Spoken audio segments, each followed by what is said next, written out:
días, amigos, ¿cómo están ustedes? Mucho gusto en saludarles en un programa más de nuestra serie Tierra Nuestra. Sabe nuestro querido público que el programa de hoy es grabado porque todos están en vacaciones. Eso no quiere decir que no tenga yo el placer de saludar. Samantha, ¿cómo estás? Mucho gusto. ¿Cómo estás? Es una frase admirativa, no preguntativa, no inquisidora, no es una pregunta, es una afirmación. Manuel Munguía, mucho gusto saludarte. Juanita, mucho gusto. ¿Cómo está usted? La licenciada, todavía no me sé tu nombre, Lucía Tepole. Clemente Landa, mucho gusto. Hola, buenas noches. Aquí hay especialistas de todas las materias, especialista en todo, especialista en náhuatl. Juanita, digamos, para recordar giros del lenguaje y la juventud, pujante, notoriamente emergente, ¿no? Emergente, en uno de los sentidos de la palabra emergente. En uno de los tantos que tiene, sí. Dime, ¿qué quiere decir emergente? En uno de los tantos. Emergente quiere decir que sale. Ya, basta, ¿verdad? Sí, ya estaban dando mucha Sí. explicación. Luego. Por cierto, hace algunas semanas alguien preguntó la diferencia entre emergencia y urgencia. La emergencia es en realidad el suceso, aquel imprevisto que ocurre, un evento, digamos. Sí. O sea, surgir. En cambio, la urgencia es aquello fue involuntario o fue imprevisto. En cambio, la urgencia ya es la acción de quienes están encargados de prestar servicio a quien tiene una emergencia. Tienen un matiz. Hay una apenas, frase. Muy bien, mi querida. Vamos a hacer una prueba de lenguaje dentro de un ratito y ya nos dijiste que si aceptabas, te vamos a llamar para cuando tengas que hacer tu exposición, en el sentido literario de la palabra, quiero decir. Bueno. Bueno, gracias, Samantha.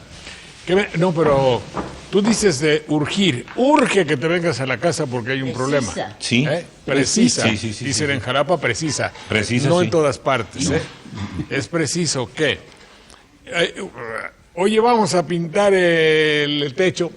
No precisa. No precisa. Ese es el ejemplo, no es urgente. Sí. Pero hay una Caritas Christi Urgenos. Es el mismo concepto, ¿verdad? Sí, claro. Es decir, atiende nuestra necesidad. Es el sentido, digamos, ya en una traducción menos literal, pero más apegada a lo que en ese momento está solicitando el creyente. ¿Sí? Claro.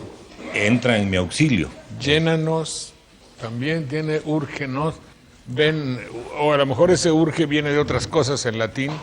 No, viene de ergon, en el fondo del griego, que pasa por el latín urgere, que es tener prisa, es decir, atender con prestancia. Con rapidez. Sí. ¿Habría algo que se haya quedado de programas anteriores, si ustedes son tan amables? Bueno, habló la señora Constanza González Medina, de aquí de Jalapa, Veracruz, preguntando qué significan las letras INRI que tiene la cruz en la religión católica. Y bueno, es Jesus Nazarenus Rex Judeorum. Jesus Rex, Nazarenus Rex Judeorum. Sí. Es una forma de decir Jesús de Nazaret, rey de los judíos, porque era en cierto modo una mofa en contra de Jesús cuando le preguntaba a Pilato que si de verdad era rey, y él decía, mi reino no es de este mundo, y de ahí tomaron la idea de, mira, se siente rey, se cree rey, entonces le vamos a poner que es rey. Incluso Que es una de las partes más traicionadas de lo que dijo aquel hombre de bien de Nazaret cuando afirmaba, mi reino no es de este mundo. Y todos sus seguidores, lamentablemente, diría yo, presuntos seguidores, nos demuestran día con día que ellos tienen muy fijos los ojos en el poder en este mundo. Por tanto, qué bueno que recordaron eso para que nos haga pensar en cuánto se ha alejado los seguidores del maestro. Muchísimo, porque ahora hasta han querido poner de moda la frase aquella de las sotanas al poder, ¿no? Sí. También. Sí. Qué barbaridad. Sí, y lo peor también es que están demostrando, ya salió el círculo de abogados católicos diciendo que ellos necesitan una mayor libertad de expresión de fe, de una mayor libertad de culto. Sin embargo, están diciendo de su culto. No están hablando de otras religiones, no están No, hablando claro. acerca del islamismo o de alguna otra expresión que tengamos hacia cualquier creencia. Están diciendo que tenemos que ser católicos únicamente en México porque si no somos de otra clase. Que se vuelva la religión oficial, ¿no? Sí. Qué barbaridad. No. Lo que sí ha tenido bueno, no es la única religión que tiene un sentido muy discriminatorio para la voluntad, el ludibrio, el criterio y la creencia de otros seres humanos. El ejemplo yo creo que no se siguió, pero Jesús se llevaba con todo el mundo, pensaran o no pensaran como él. Es un hecho que pues eran judíos, y había judíos de todos, había judíos hipócritas y sepulcros blanqueados. Contra ellos. Partidarios de la dominación romana, algunos. Sí, yo supongo que sí. Y otros que se oponían a ella. Libertarios. Sin embargo, él trataba de congregar. Con todos. Y hasta en alguna parte dice, antiguamente se les dijo, amen a sus amigos y odien a sus enemigos. Ego otem dico vobis diligite inimicos vestros. Yo, sin embargo, les digo, también amen a sus enemigos. Claro. Cosa que, por ejemplo, dentro de un ámbito panista, yo creo que tienen unos odios que paso, y tienen sus ejecutores, que son muchos de los locutores, para que rime, que también son ejecutores del odio interpartidista.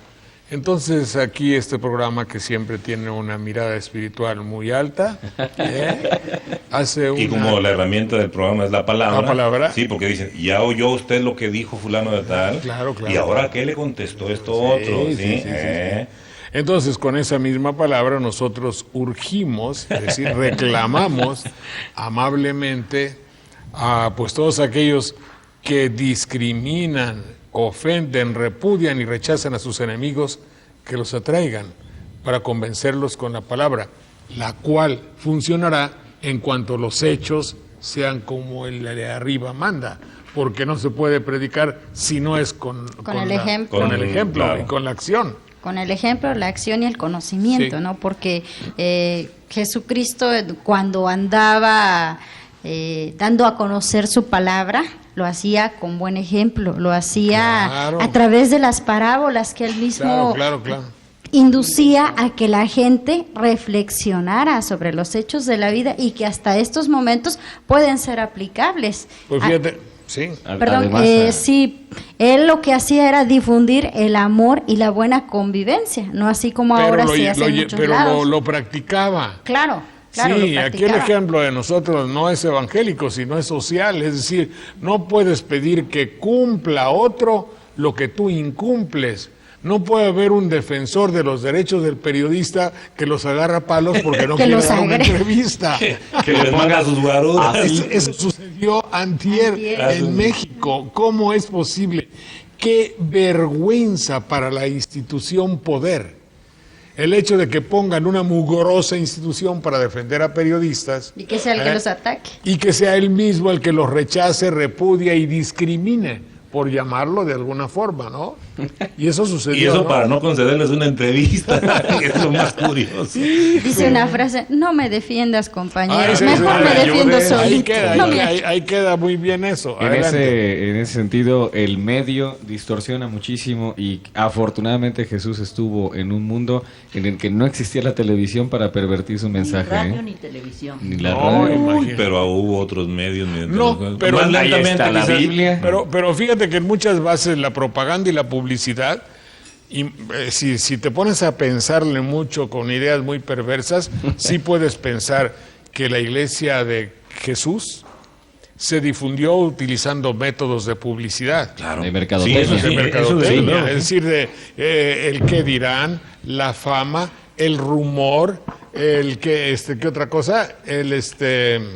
La negación del contrario o del El diferente a calumnia mí. que lo queda. Sí, porque aquello que se dijo mucho hasta antes del Concilio Vaticano II, de que, ¿cómo les decían?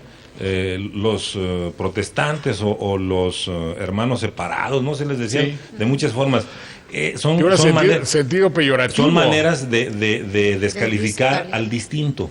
Sí, no, pero claro, pues que no van con el cristianismo original, Claro. cuando menos, y que sirvieron en muchos casos para arraigar mal que bien, ahora sí que como dijo aquel, haya sido como haya sido, ¿sí? La tendencia a sumarse a esa corriente Y rechazar pensamiento otras. y rechazar otras. Claro, la publicidad en eso consiste, o elementos de la publicidad. Entonces, cuando Cristo curaba a un enfermo y les decía, por favor, les suplico que no lo vayan a contar a nadie. Se debe haber estado dando una divertida por dentro. ¡Oh! Imagínate tú decirles que no lo dijeran. Sí. Pero no dijo, si no viene la televisión, no lo curo, No, ¿verdad? eso, Pero no había Pero televisión. que es un método, y fíjate que es el uso de la palabra también, Sí. es el método de el contrario, ¿sí? Sí, no, sí, no sí. vayas a No decir vayas a eso. decir. Y es como si te estuvieran diciendo, dilo, Corre, ve, corre, y lleva la dile. voz. Lázaro, No, anda y Claro, dile. ese es un método de divulgación, Publicitario. claro. Ahora, él instituyó lo que hasta nuestros días sigue siendo un dicho válido, es decir, una acción válida. La caridad, frase aquí de casa, es la publicidad más barata del mundo. Es decir, haz el bien. Sin mirar a quién. De una u otra forma será conocido, pero tú serás recipiendario de los beneficios de ese prestigio que genera el hacer el bien. Ahora, si enfrente haces el bien, yo lo he hecho, y tienes una televisión enfrente, hombre. qué bruto, qué bueno es un santo. No sabes que por dentro ya lo cobraste, o quieres tener un puesto público, o cualquier idiotez que nulifica la bondad que debe haber en un acto caritativo. En esencia, en la televisión no puede haber buenas obras, porque en todo caso, si son buenas obras Por sí mismas. se desvanece todo el pago que merecen por el prestigio, entre comillas, que generan esas buenas obras. Yo hago un bien en la televisión y ya tengo mi recompensa. Sí. Lo cual nulifica el hecho del bien, porque el bien evidentemente tiene que hacerse por principio interior, no por el interés de lo que me vayan a aplaudir o de lo que vaya yo a conseguir por haber hecho el bien. Además que ese acto lo llenan o le ponen alrededor una música. Trompetas. Vienen las trompetitas, viene una Si hay señora que aplausos con grabados, mejor. toda grabados, la sí. sinonimia de le voy a contar, le voy a presentar, le voy a decir como 25 veces. Y en horario estelar lo pasan durante 3 Oiga, veces al Para que día. todo escuche y mundo lo ponga vea. atención, sí. Que le voy a poner Sí, la que- bondad de este hombre. Por cierto, ese es un método de merolico. Doctor Simio, ¿qué?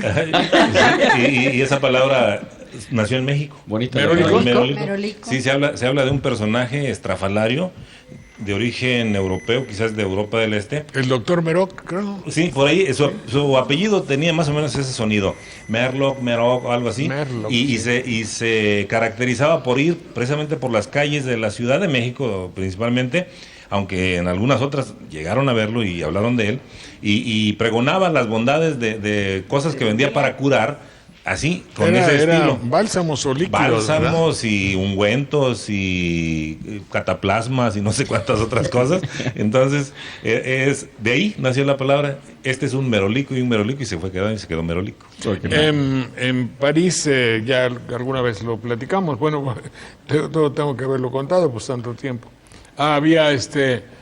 Estaba el obispo, y había una manifestación en contra de la Embajada de México por alguno de los trinquetes naturales que hay siempre, y estaba el obispo de Hebreux, el obispo que lo castigó el Papa, Sí. Juan XXII le quitó su hermosísimo catedral. Y entonces fue a hablar con Nacho Morales, el embajador, y se nombró una comisión para que la manifestación, y el obispo fue. Yo no quise ir, pero fue el obispo a hablar con él. Estaba el obispo manifestándose ahí en la calle. Y entonces llegó el obispo y me dice, lo único que dicen allá arriba, es decir, los de la embajada, utilizaron una lengua de madera, langue de bois, langue de bois, consultando todo lo que significa la langue de bois, significa se portaron como merolicos. ¿Sí? Es decir, detectaron ese grupo de franceses que les estaban hablando como se usa en México. En México tuvimos una comisión, la cual, a pesar de su apretada agenda, nos escucharon muy bien. Turnará Se el le asunto turnará a el la asunto. sección correspondiente. Bueno, pues eso es lengua de guay, eso es Bien. ser merolico. Que Exacto. en el lenguaje común, el lenguaje cotidiano es como cuando te dicen, te dieron el avionazo. Sí. Ese es un dicho nuevo, es un ¿verdad? dicho Sí, nuevo. de los muchachos. De los jóvenes. De ahora, sí. ¿Qué quiere? ¿De dónde provendrá? Bueno, yo creo que tiene que ver con mandar a volar a alguien o ignorarlo, sí. Te ignoran. Decirle, darle a tole con el dedo, pues. También. Sí, Sí, es el sentido, sí. Darle la suave. Exacto. Había otra forma de decir darle la suave. Pero por su lado, en No, nuestra no, época. en los pueblos decíamos también, me voy a acordar yo creo enseguida y la recordamos, pero sí, esa es la idea, darle a tole con el dedo a alguien, darle el avión o darle el avionazo, ¿sí? Bueno, En náhuatl hay una palabra, ¿no? ¿alguna otra? En náhuatl vendría siendo teta, o sea, un nombre, miactlapoa. Es decir, un hombre que habla mucho. Sí. Y no teta, miactlapoa y amitlaquichiva. Es decir, un hombre que habla mucho y no hace nada. Y no dice Bueno, nada. pues esa No es dice la nada. esencia, ¿verdad? Sinónimo de político. Políticos, obvio. Se le parece, ¿verdad? Dar coba, No decían. digas lo que me toca decir a mí. Dar coba también decían, ¿verdad? Dar Sí, coba, sí, dar así. coba. Nomás te Mejor dio coba. Sí. Pero coba es qué. Pues es también así como... ¿Como llevarlo con la escoba? No, como que te da apoyo, como que te pone un soporte, pero nada más Ya falso. se ¿verdad? creer, Sí. pero la verdad es que no te va a dar nada. Qué verdad. Bueno, alguna cosa. A ver, una señora, la señora Cleotilde Torres de Sarmiento nos mandó algunas palabras que se usaban en los límites de Puebla con Veracruz. Muchas de ellas son de origen náhuatl. Aquí en Falderilla. No. Acá por el rumbo, yo creo ¿No que... tienes en las trancas? No, de Tlapacoya. Puebla y Veracruz. Pues ahí empieza. Sí. Ahí empieza Puebla. Por ¿no? ejemplo, nos manda decir que llaman huile a un canasto donde se ponen enseres o cositas de la cocina, pues. ¿Sí es nahuatlismo eso? Sí, es un nahuatlismo. Va más hacia la región de la Huasteca, porque, digo, propiamente en el centro nosotros le decimos a la canasta chiquihuitl. Sí, ella manda Entonces, chiquihuite por ahí- otro lado. Chiquihuita. Sí. Hay semejanza fonética Ujú. en ese término con el de chiquihuitl. Ajá. Y este huile que dice ella, yo he oído en otras partes que dicen huilil. Y es el mismo, la misma Canasta, raicita. cesto, Sí. tenate. No, tenate No no. son lo mismo, No, no son diferentes. Tenate, Como canasta. también nos Mira. manda tenate, pero ¿cuál sería ahí la diferencia entonces? Bueno, para nosotros este es tenate, que es el que es hecho de tejido de palma, que se usa para la recolección del café, que son los que se llevan las Para personas. poner tortillas, ¿no? También se guardan ahí pero huevos o tortillas. hue- para contener varias cosas, pero a veces se utiliza No un todos. poquito más, no todos. No, Por porque ejemplo, hay que poner no hay que los poner huevos en en- varias Sí, canastas. no todos los huevos en una sola Una canasta. sola canasta. Sí.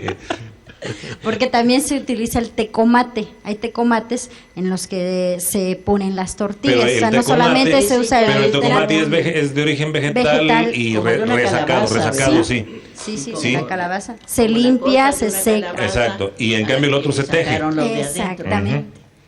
Muy bien. Pero finalmente puede ser té utilizado. comit sería por su consistencia tetl, parecido a la piedra, y Por comit. la resonancia que Ajá, hace. y comit es vasija. Comit, vasija. Ujú. Bueno, nos dice De ahí, también... de ahí el comité, no, el comité es otra cosa. Comité de huelga. Pero Comité sí del tiene sindicato. Que hay resonancia. varios. Sí. Luego dice que llevar a memes a alguien. A memes. A memes. Sobre sí. la espalda. ¿No lo has oído? Ah. Sí, No, de- ¿Tú lo has oído de- en Papantla o dónde eres? No, Songolica. No, bueno, no se utiliza tanto ese término en la zona ¿No? centro. Por eso me llamó mucho la atención de dónde Sí, llama la señora, porque de ahí vienen las maneras propias De cada de lugar. De las cada- regiones. En el norte, por de cada ejemplo, se dice amamache en la Huasteca y es derivado de la misma idea de llevar en la espalda, Mama. ¿sí? Que En mama, bandería que se carga, dice- Y lleva. mama lo cabe. En bandería se decía a memes. A memes, sí. Llévatelo a memes. Ya se durmió el niño. Llévatelo a memes. Y en cambio, por ejemplo, en alguna zona donde hablan náhuatl, en Tuxpan, Jalisco, dicen lo carga a manches. Y es, yo creo que la misma idea. Pero viene de la misma fonética y se Sí. entiende, Está son bien, las está bien, variantes. pero sí. Y luego me mandó una que me parece bonita y curiosa, chantalis. Dice que son, obviamente viene de Flores, Chantli, ¿no? de Chantli, que es casa, ¿no? Chanti. Chanti casa, Chanti. porque dice que es un Chanchihuani. regalo que se les da a los recién casados o a las personas que estrenan casa. Entonces por ahí vendría Por ahí puede la venir. idea, ¿verdad? Sí, y mandó una lista grande, interesante, Como además. una mesa de regalos. A lo mejor. Esas las promociona mucho una tienda de... Sí. Sí. El elote recio le llama el ocinte, yo no lo había oído. Bueno, Ocintle. sé Cintle que es el maíz. Ah, En sí, general. El ocintle ya como vendría siendo como la mazorca. el Sí. dos En cambio, elote simplemente es el maíz que no se ha endurecido. Y todavía antes, jilote, ¿verdad? Cuando Jilote. está apenas creciendo en la... Flor, como Y quien cuando dice. va despuntando la flor en el maíz. Sí, Digo, Perdóname, de la planta del maíz. sí. por ejemplo, el ocinte y Ocintle. cuacuacinte, no es cuacuacintla, es otra cosa, ¿no? Cuacua es culebra, ¿no? Bueno, no ¿Cuatl? Cuatl. Es que cuacua es es un fonema, es una manera de decirse, y coatl es propiamente culebra. Como en Y Coatepec. nuestro pueblo de aquí, ¿Y el pueblo de aquí cerquita, cerca qué sería entonces? Coatepec, No, No. Coacintla, por ejemplo. Cuacuatzintla, pues nido de culebra. no, nido de culebras, Eso no. dice mi tío. No, Dice nido que es coat, Que es un reduplicativo, dicen. Sí, sí. cuando dices cuat, como no sabían decir dos, dicen cuat, muchas, cintla, escuint. Y que Cintla como un reverencial, no sé si donde abundan las pequeñas serpientes. Sí. No, serpiente. entonces eso viene, entonces cuacuacinte, y entonces sería Lo que pasa es que, bueno, muchas veces los significados de los lugares Cambian. cambian porque hay que conocer bien el contexto, Exactamente, sí, sí. del lugar y ver qué es lo más representativo de ahí y en base a ello se deduce el significado del nombre. Porque, por ejemplo, en el caso de Zongolica que tiene más o menos dos posibles raíces más marcadas. Por ejemplo, Tzontli Ihuitl, que significa 400 plumas, que era el tributo que daba la región de Zongolica al imperio azteca. Esa es una de las posibles raíces. La otra es de Tzoncoltzi, que era uno de los jefes nonoalcas de la región y que de ahí también puede derivar el nombre. Entonces, depende mucho del contexto, depende Está mucho bien. del lugar. Sí, los etimólogos dicen eso, que en el caso de las toponimias hay que ver en cómo surgió y qué características tiene cada La lugar, historia porque hay propia del lugares que lugar. llevan un nombre muy parecido o igual. A ver, y que diles sin de embargo- una vez qué es toponimia. Para que no vaya a toponimia es nombre del lugar, topos es lugar, onoma, onómatos, ser- Pase nombre. el Nombre. Sí, antropólogo, que pase. Pásele. Pásale. Recién. Tampoco crees que a ver, preséntale. ¿sí? a ver, el maestro Crescencio, Te ibas a preguntar, Crescencio, mucho gusto, ¿cómo le va a usted? bienvenido. Buenas tardes, gracias. ¿Cómo- buenas Tecomate, especie de cántaro que se...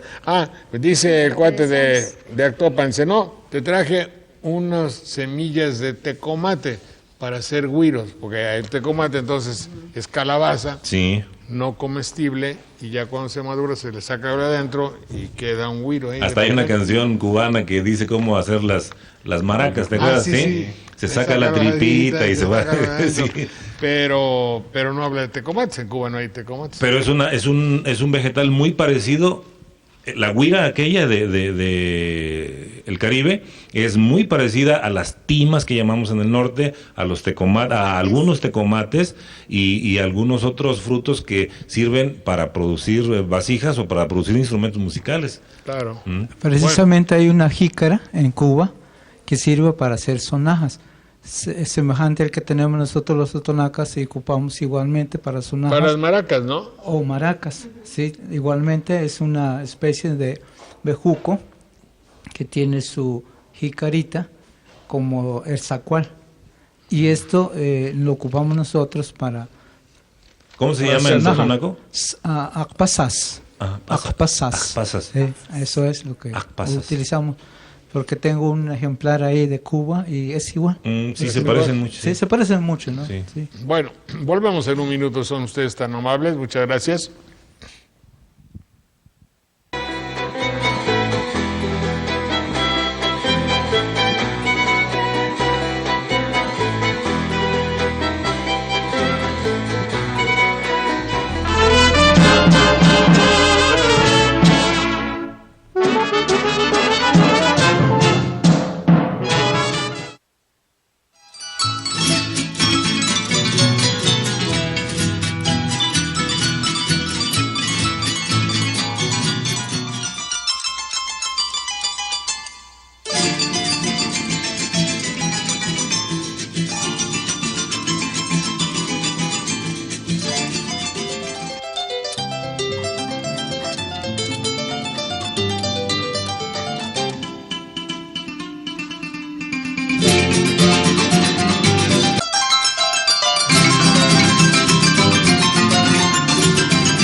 Juanita Robles, si usted tan amable, ¿qué se le ocurrió a usted para que conversáramos hoy en Sopa de Letras, por favor?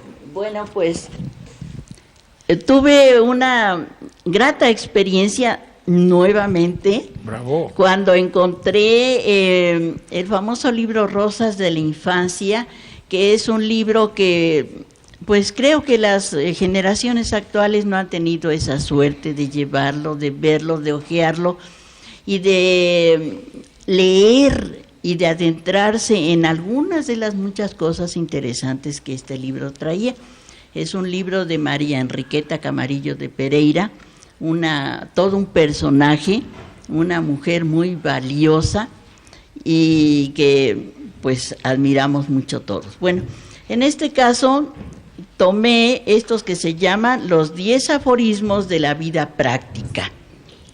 1. Haz a todos el bien que puedas dentro de los límites de lo justo. No hables mal de nadie. Reflexiona antes de tomar alguna resolución. Calla, muérdete los labios cuando te sientas irritado. No contestes ni a las necedades ni a las insolencias. Ten paciencia con todos, especialmente contigo mismo. Evita las disputas. En las discusiones debes exponer tus ideas sin personalizarte. No impongas tu voluntad a los demás. Cuando reconozcas que te has equivocado, pues confiesa sinceramente tus errores. Desconfía de los murmuradores. Para formarte una opinión debes oír a las dos partes, la acusación y la defensa, es decir, el pro y el contra. Ilumina tu inteligencia con el estudio y la reflexión. Fortifica tu voluntad aceptando y haciendo el bien y luchando contra el mal. Habitúate igualmente a conversar contigo mismo como si lo hicieras con tu mejor amigo. Y estas frases que también me parecen muy profundas, la alegría de la buena conciencia. La buena conciencia muchas cosas puede sufrir y muy alegre estar en las adversidades. La mala conciencia siempre está temerosa e inquieta. No te alegres febrilmente, sino cuando hicieres algún bien. Los malos nunca tienen alegría verdadera, ni gozan de paz interior. Fácilmente estará contento y sosegado el que tiene la conciencia limpia. Procura estar siempre lejos del mal y abrazado al bien. Y me parece muy importante que a los niños, a los jóvenes de aquella época, se les insistiera, y seguramente que el maestro también los hacía reflexionar sobre esto que es, ¿cómo diríamos?, ética pura. Y estas últimas están tomadas de un libro que se llama Imitación de Cristo, De Kempis. de Tomás de Kempis. Sí, un libro Yo muy diría bueno. que con eso se puede iniciar un libro que se llamara El Manual del Perfecto Depresivo. Pues sí, porque Si se resume todo, ya no se desahoga en nada. No digas lo que piensas, todo el mundo hace bien. No discutas no con critiques, no discutas. Joder, Puede que sí, A lo mejor. caes en una Sí. depresión puede que sí, total. porque sabes que dedicado a este autor del final, Amado Nervo escribió un poema que en el que dice: Kempis, qué mal me has hecho. Claro. Ha mucho tiempo que estoy enfermo, ha mucho tiempo Que que soy vivo muy triste, triste, y es por el libro que tú escribiste. Sí, yo creo que sí. Pues Y sí. además en Nervo se notaba la influencia de Kempis, tenía Claro una que sí. apariencia depresiva total, ¿verdad? Sí, sí. La contemplación propia de ese Sí, sí, estado, sí. ¿sí? Bueno, pues, pero de todas maneras se recuerda con grandísimo cariño y afecto a doña María. Yo logré conocerla, a ella. Era una dama muy ligada. Me parece que su esposo era un diplomático, ¿verdad? Sí, y el historiador, ¿cómo era? Ay, ¿Pereira?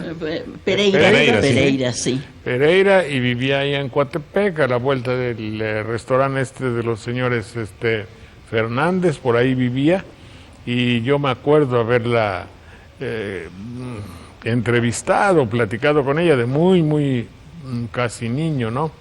Y me escribió alguna vez alguna carta que qué lógicamente bonito. perdí, pero de todas formas se recuerda. Fue una mujer como que tengo la imagen de ella pequeña, vestida a la usanza, con su chongo, traje sastre oscuro, y siempre como la personificación de alguien de provincia, ¿verdad? Sí. En el buen sentido de la palabra. Y de Coatepec, pues peor. O mejor. O mejor, quiero decir, claro. Bueno, Bueno, de una vez podríamos sí, ver sí, adelante. otro. Se llama Óyelo bien y no lo olvides. Hacer muy mal lo que se hace, pues fastidia y disgusta. Pero el hacerlo bien todo interesa, encanta, anima. Por esta razón, un buen maestro obliga incesantemente a sus discípulos a consagrarse con aplicación a sus deberes, porque sólo de ese modo les agradará el trabajo y les proporcionará más placer que el juego. No hay arte ni oficio en que no se pueda aprender alguna cosa nueva cada día. El ignorante, el perezoso, son los únicos que creen saberlo ya todo.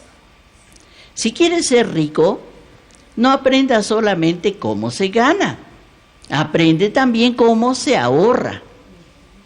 Es más fácil conservar la fortuna que adquirirla. Pues sí, es cierto, ¿no? Sí. Una de las más bellas cualidades de una persona es el orden. El orden consiste en no perder un momento, que es el modo seguro para hacer muchas cosas. Poner cada cosa en su lugar y destinar un lugar para cada cosa. El que se deja llevar del torrente del mal ejemplo de las costumbres y las falsas máximas del mundo es enemigo de las buenas leyes. Obedezcamos a nuestros padres, escuchemos con interés y cariño la palabra del maestro, que bien mirado es nuestro segundo padre. Respetemos a todo aquel que por sus buenos actos digno de respeto sea. No es posible pedir a toda clase de adversarios un gesto de comprensión. No todos pueden juzgar serenamente la obra del adversario. No nos dejemos llevar de la pasión ni de la superstición. Si la buena obra ha sido hecha, tengamos la nobleza y la lealtad de declararlo, aunque ésta haya sido llevada a cabo por nuestro mayor adversario. Ah, está bien. ¿Eso de quién es? También aparece en el libro, Sí. Rosas de la Infancia, Sí. seguramente de María Enriqueta. Sí, desde luego. Ella lo debe haber escrito. Que también podríamos llamarlo como una guía para una vida correcta, una guía para una vida perfecta, ¿no? Porque te va Pero marcando aburrida. ciertas pausas que Se parecen mucho, desde luego no están tomados de ahí, a aquellos preceptos de don Manuel Carreño. Del Sí. famosísimo manual, ¿verdad? El manual de Sí, Carreño, de Carreño. que Del daba manual de urbanidad y buenas buenas costumbres. y buenas costumbres, Sí. que indicaba una por una las actitudes, la conducta que debe observar el humano, pues casi desde niño en su relación con sus padres, con sus vecinos, en la escuela, con sus amistades. Es que, además de que Juanita está hablando en un lenguaje que nos parece muy alejado, muy antiguo, por decirlo así, hay que recordar que esto lo leían los niños en primaria. Sí. Y el niño Ah, hacía un sí. juicio moral, un juicio ético, una visión profunda de este tipo de frases. Y ahí estaba mencionado precisamente el papel del profesor, aquel que lo llevaba dentro de una reflexión profunda para que dijera, bueno, esto es lo bueno y esto es lo malo. Seguramente hoy los niños cuando leen Harry Potter o están leyendo Se sienten más alguno, emocionados. se emocionan más, andan tirando flechazos o no sé qué tire Harry Potter por todos lados. Sin embargo, no hay de una manera tan explícita un juicio o una reflexión para un jovencito que tendrá que... No hay buscar. consejos. No hay un consejo tan claro, porque hay consejos dentro del relato. Es un buen relato y es una buena literatura, ¿no? Yo sí la recomiendo. Sin embargo, no debemos de dejar de lado que hay unos libros como estos que deberíamos de acercárselos a los niños. Corazón diario de un niño también. Es una novela muy dramática. ¿Qué para un diferencia niño. tiene con Harry Potter, Corazón Diario de un Niño? Son dos. Es la mercadotecnia y el billete que... son obras surgidas en momentos distintos Diferentes. y con una ética y con una moral que van variando desde luego en el tiempo. Corazón y estas reflexiones y el manual de Carreño fueron elaborados en un punto de la historia en que creíamos que teníamos resuelta la Era vida. una sociedad más conservadora Sí, también. sí. Ahorita ya es Y mercadotecnia. después de que pasaron muchos acontecimientos y que vienen sucediendo otros y que nos van a sorprender unos más, entonces nos damos cuenta de que la moral no se queda allí, no se queda cuando menos en los planteamientos que son válidos, pero que no deben ser tan estáticos como parecieran, porque desafortunadamente la sociedad es sociedad va distinta. cambiando. Todo cambia. Sí. Y La debe familia cambiar, misma no tiene la evolucionar. misma estructura ni la misma apariencia. En 1897 el director de la Oficina de Patentes de Estados Unidos dijo: todo aquello que podía inventarse se ha Ya inventado. se inventó. Ujú. Y no iba a venir nada más. Era una sociedad Sí. muy diferente. Se creía ya terminado todo y no, nos va sorprendiendo un nuevo mundo a cada rato. Aunque sí da tristeza considerar Cerró la que los oficina. niños no tengan este tipo de charla, quizá plática, porque sería agradable e interesante oír el niño qué piensa. Sí, lo que nos De cada preguntaban una hace de unas, esas No nada más sí. nosotros. hace unas semanas, cuando preguntaban que si los niños solo tenían derechos, y decíamos aquí que no solo tienen derechos, también tienen deberes, y pareciera que precisamente eso es lo que se ha dejado de lado, enseñarles a los muchachos que junto con el derecho de educarse, de tener salud, de alimentarse bien, de ser Tienen cuidados, deberes. tienen deberes con el núcleo familiar, con el núcleo escolar, con el núcleo social, con el mundo, ¿sí? Porque pareciera que están metidos en la idea que nos vino de muy lejos, que dicen el dolce far niente, es decir, el dulce No no hacer hacer nada. nada, Dulce no ¿sí? hacer. Y no.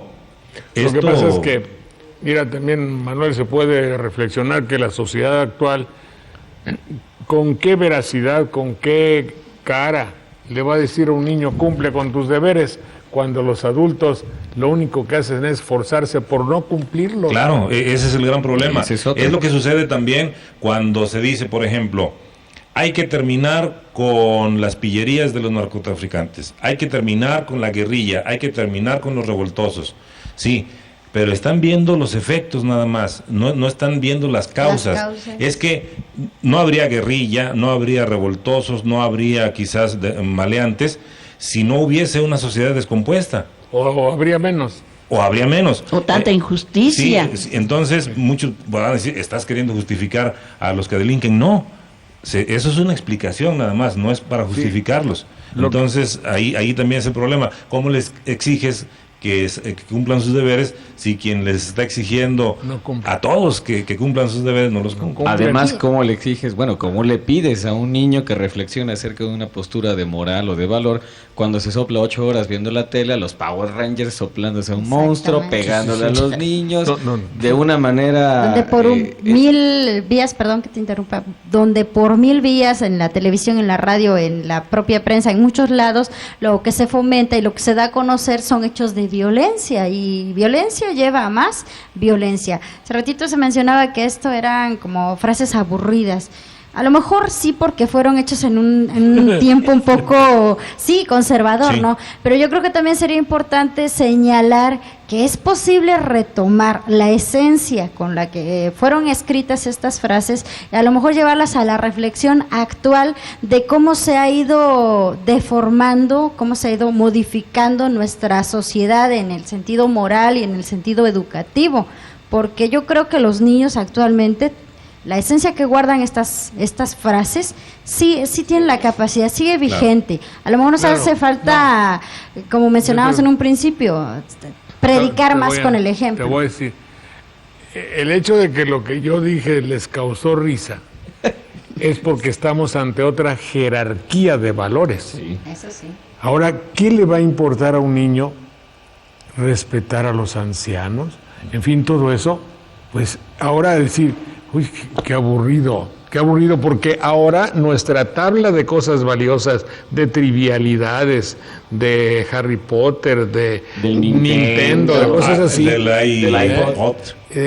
Todo eso hace que estas cosas sean unas cosas antiguas. Seguirlas sería, digo yo, entre comillas, aburrido, aunque en el fondo, pues, comprendo la validez de aquello. Porque se ha provocado que la sociedad viva rápido, es decir, que viva con una aceleración que le impide detenerse a contemplar cosas que antes se contemplaban. Hoy le dice a un muchacho, ven porque vamos a ir a contemplar unos árboles. No, porque ya lo viene el Discovery Channel. ¿Sí? O mira, vamos a ver un amanecer. No, hombre, qué amanecer ni qué nada. Yo voy a la disco y aunque salga ahí después de que ya amaneció no me interesa verlo.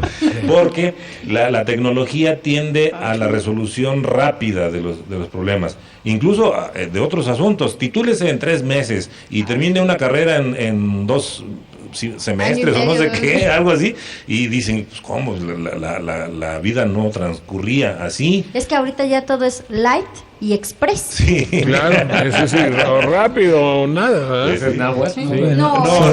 Sobre todo pensando en la tradición oral, tradición oral en las casas, en las comunidades, es muy interesante porque estos consejos de las abuelas y de los abuelos los hemos dejado a un lado. Sí. Esto sucede en nuestras comunidades totonacas, por ejemplo. Llegué yo a una comunidad y le decía al señor, uno de los abuelos, decía, oye, enséñanos y dinos cómo es la historia de mi comunidad, cómo pensaban antes los abuelos y todo.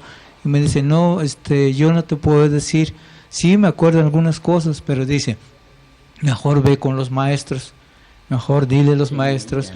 Y aquí los maestros han adaptado la forma de educar a los niños en la escuela con este contexto urbano y contexto rural. Sobre todo en 2 culturas diferentes tenemos que tomar en cuenta toda esta experiencia de la comunidad porque es oral, es tradicional. Y la otra literatura, también enseñar a leer la literatura. Cuando es una comunidad totonaca, tenemos que enseñar a los niños a leer también tradiciones literarias muy interesantes como lo que estamos comentando en las escuelas. Eso sí se puede, pero también hay que llamar la atención que nuestros abuelos y las abuelas tengamos esta don de platicarles a los niños, a los jóvenes, porque como que sí está llegando mucho la modernidad, contexto donde nos movemos los totonacos, por un lado en la comunidad y por otro lado en la urbanidad. En un mundo moderno. El mundo moderno es un poco difícil, o nos sometemos a la cultura moderna actual o conservamos parte de lo nuestro. Pero yo creo que combinar las ambas es muy interesante porque es muy rica.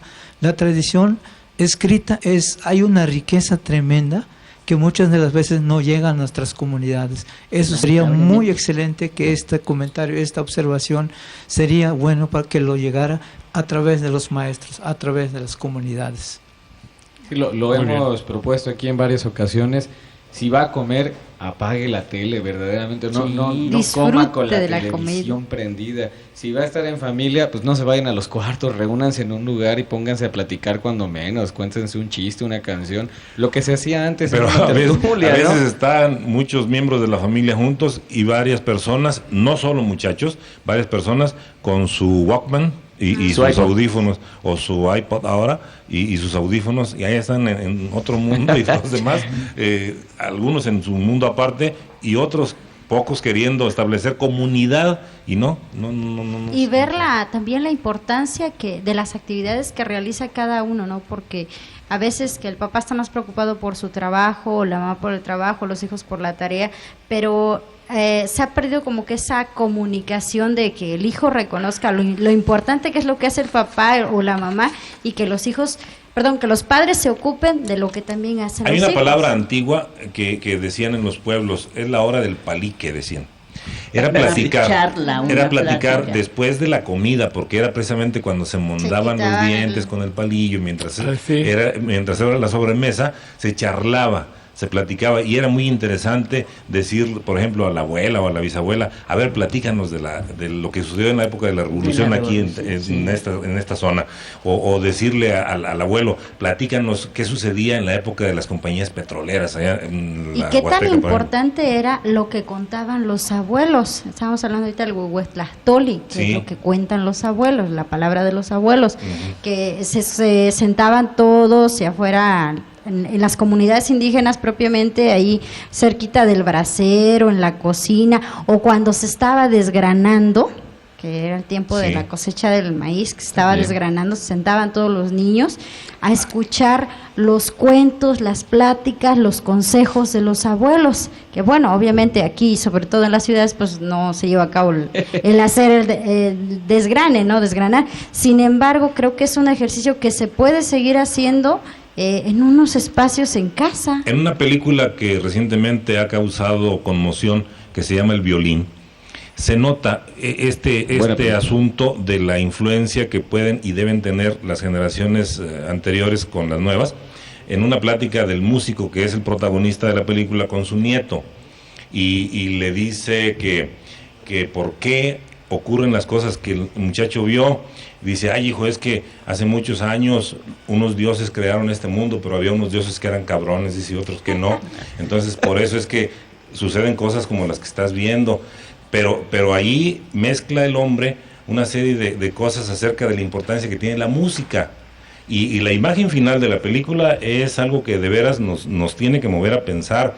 Porque si bien el viejo, frente al militar, se negó a tocar y dijo, se acabó la música, el chamaco termina la película ya caminando por los pueblos, llevando el son de su guitarra, acompañado por una niña. Entonces, atención, no se ha acabado la música. La música sigue ahí. Sigue. Yo diga usted, Juanita. Que hay una cosa que a mí me duele un poco decirla, pero creo que es uno de los puntos fundamentales, el hecho de que la mujer trabaje fuera de su casa. También hay ahí un motivo, una razón para que los niños estén un tanto olvidados. Y lo peor es que trabaja fuera de su casa y vuelve después a la segunda jornada dentro de su casa. Sí.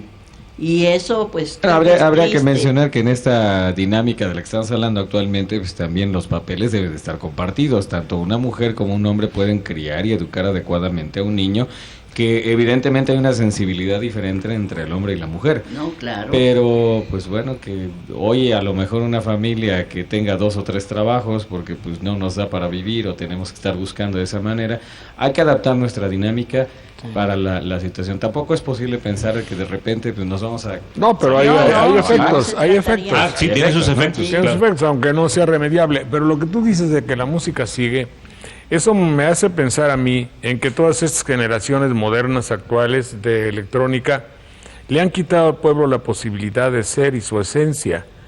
Y entonces, si hay una efervescencia que surge del pueblo manifestada en un violín, eso es inmortal. Claro, pero por eso no es ocioso ni es casualidad que los principales movimientos de pensamiento nuevo se den en comunidades rurales, porque la vida se sigue conservando más auténticamente ahí. Pero no es un pensamiento nuevo, es el pensamiento original y libertario que, encontrándose lesionado por el multipartidismo, por la corrupción, por el agandalle y por las nuevas doctrinas neoliberalistas, entonces dicen, pues vamos a hacerles bien.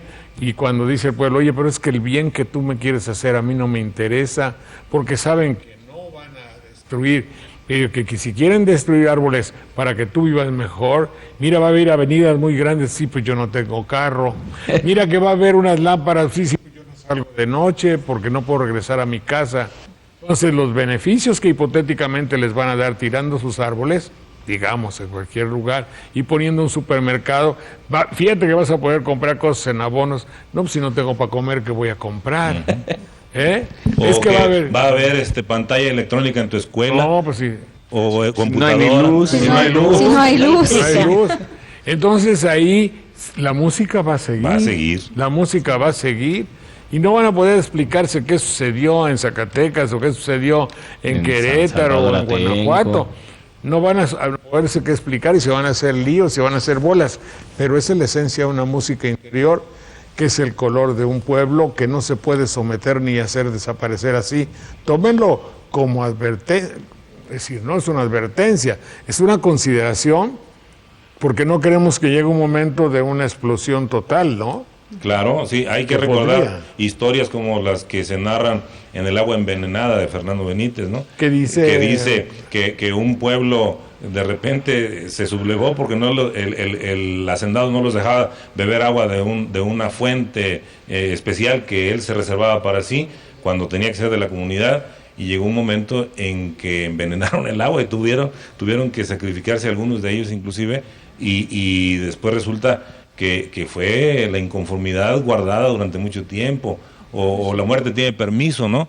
Que dice, oiga, fíjese que el ingeniero hace esto, hace lo otro, lo podríamos matar. Pues sí, mátenlo. Entonces ya ayer lo ejecutamos. Pues incluso en la Biblia era el pecado original, la rebelión que existe en el hombre innata.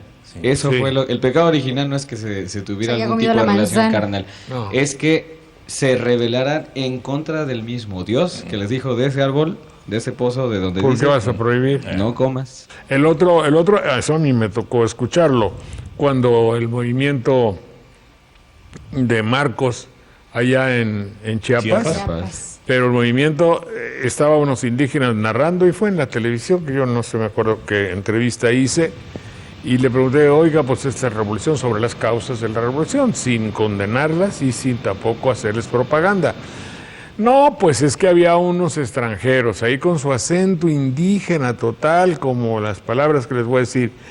Ay, dice, oiga, pero si tenían muy bonito, ahora parece que el mensaje era, está abandonado aquello que le quitaron a un terrateniente o a una hacienda.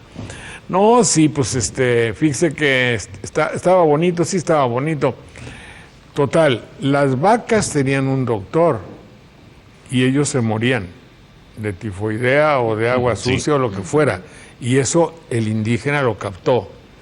Pues nosotros lo que queríamos era también tener doctor, porque ellos tenían varios veterinarios para sus vacas, pero nosotros no teníamos. Y luego, pero tenían bien arreglado y ustedes parece que no lo arreglaron. Sí, no, tenían unos arroyos preciosos. Y ahí en esos arroyos, mire qué pescadotes de este tamaño, o sea, había unos pescadotes. Y luego a nosotros pues, nos daban ganas y agarrábamos algunos. Viera los patrones qué chicotazos nos daban por habernos comido un pescado. Estaba dando las causas de su guerra, las causas de su revolución, las causas de su inconformidad. Claro, un neoliberal dice, pues estos desgraciados, pues, ¿qué quieren? Mira, si antes exportábamos vacas, ganado, ya no se puede hacer nada, 4 milpas tan solo han quedado del ranchito que era mío. Esa canción es neoliberal, ¿verdad? No, como no. Sí.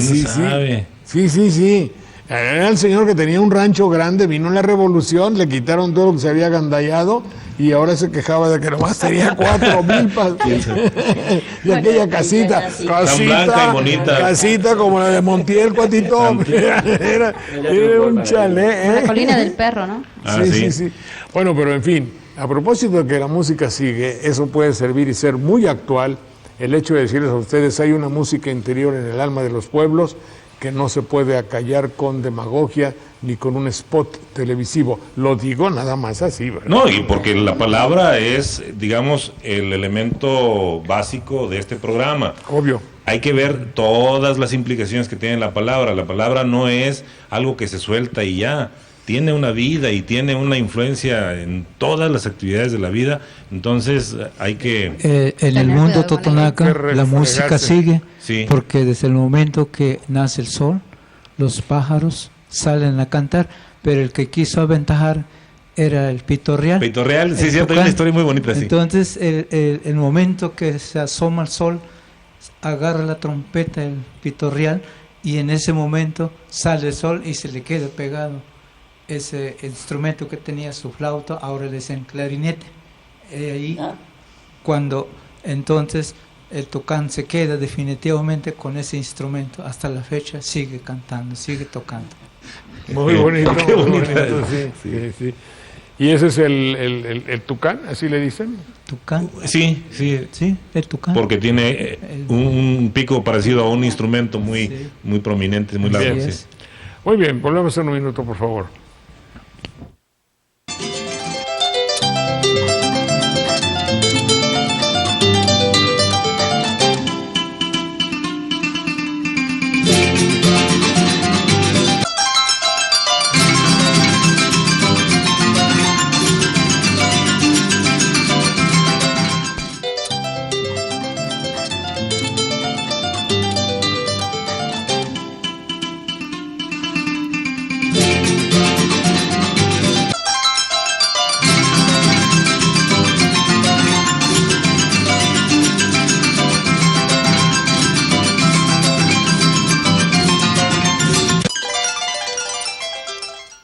Muy bien. Bueno, pues ¿tenías alguna actividad, si eres tan amable, Lucía, de ahí para aprender el náhuatl?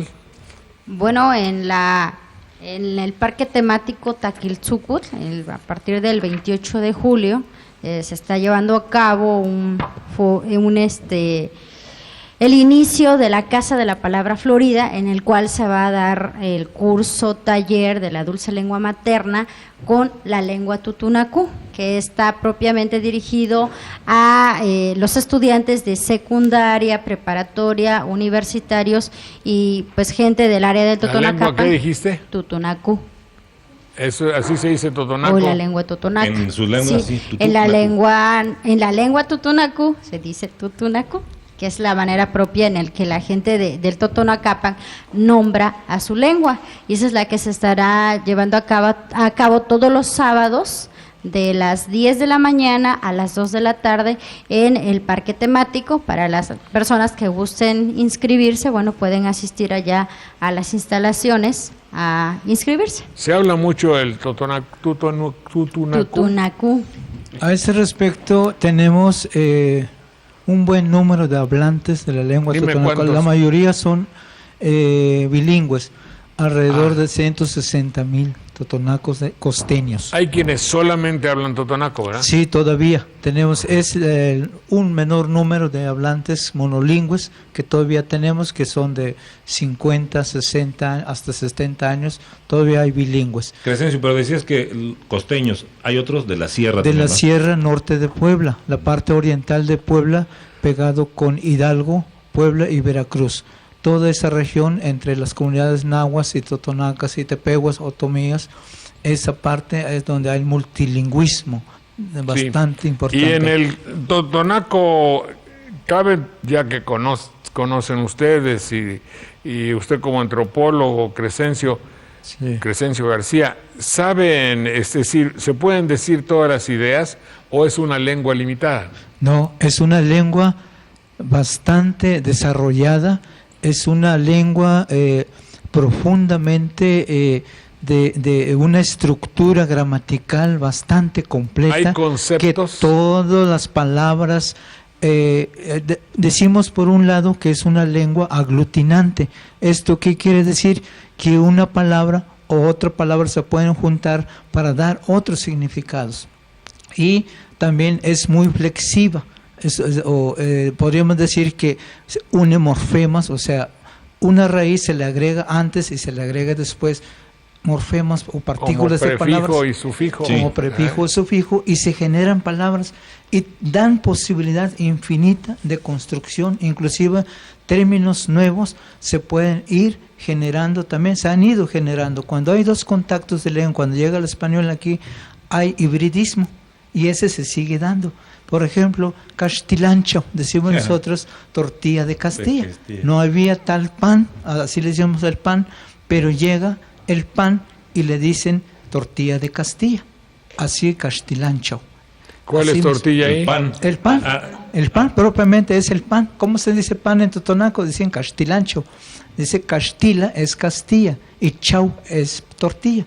Entonces se genera una palabra nueva en el Totonacapan que es pan de castilancho, tortilla de Castilla.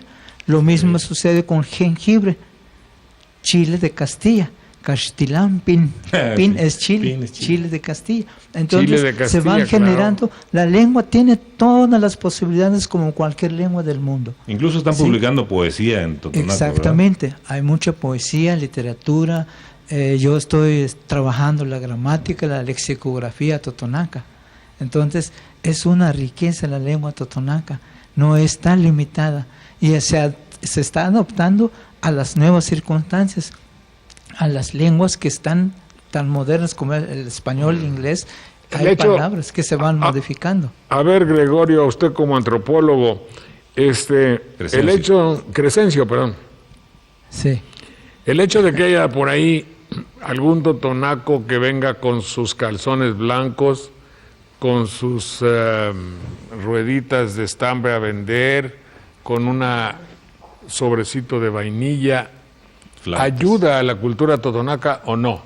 ¿Lo ve positivo, lo ve útil o con algunos bordados? Sí, lo vemos positivo de alguna manera porque tales circunstancias ahora, pues tenemos que vender parte de lo que hacemos. Nuestras obras es arte lo que hacemos máscaras, hacemos tejidos, bordados, estamos tratando de rescatar el algodón nativo del Totonacapan con algunos talleres ahí en el parque temático, estamos tratando de rescatar la propia lengua, la propia vestimenta, el tejido propio totonaco, los colores, los bordados, todo esto es una enseñanza de las 12 abuelitas que tenemos nosotros como símbolo de nuestra madre. Estas abuelitas son los que nos mandan a través del tejido que hace la telaraña, tucay, que le decimos nosotros, y esta tucay es la que enseña el arte de bordar, el arte de tejer, y todas las mujeres tienen que aprender antes de casarse, las señoritas tienen que aprender esto para poder casarse y elaborar su propio indumentario. ¿Quién les enseña, dices? Las 12 abuelas a través de la araña, tucay.